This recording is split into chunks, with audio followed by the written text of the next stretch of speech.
কক্সবাজারের উখিয়ায় দুর্নীতিবাজ বন কর্মকর্তা মান্নানের বিরুদ্ধে এবার দুদকে অভিযোগ।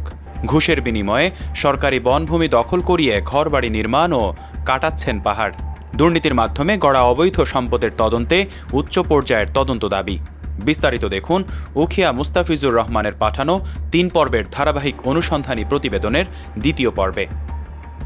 কক্সবাজারের উখিয়া উপজেলায় সরকারি বনভূমি দখল, পাহাড় কর্তন ও অবৈধ স্থাপনা নির্মাণে সহায়তার অভিযোগে বন বিভাগের কর্মকর্তা আব্দুল মান্নানের বিরুদ্ধে দুর্নীতি দমন কমিশনে লিখিত অভিযোগ জমা পড়েছে।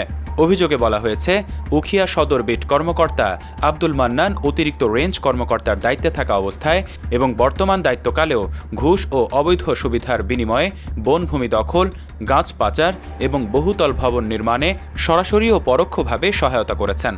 দুদকে দাখিল করা অভিযোগপত্রে উল্লেখ করা হয়, সরকারি সুফল, বাগানের গাছ কেটে বিক্রি, প্রভাবশালী দখলদারের বহুতল ভবন নির্মাণে নীরব সম্মতি এবং সুপারি বাগান ও পানের বরজ উচ্ছেদের নামে অর্থ লেনদেনের একাধিক তথ্য স্থানীয় সূত্রে পাওয়া গেছে।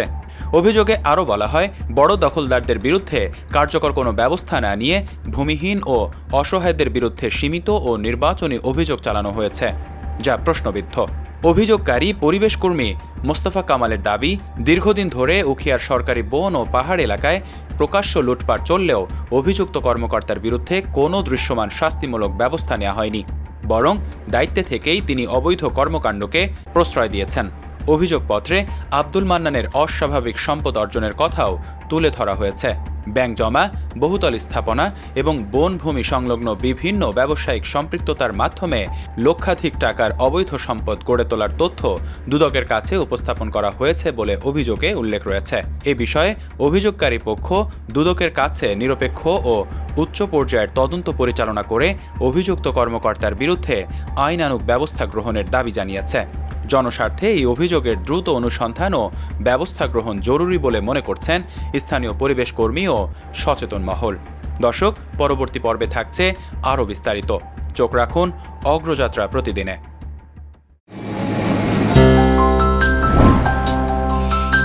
অগ্রযাত্রা প্রতিদিন,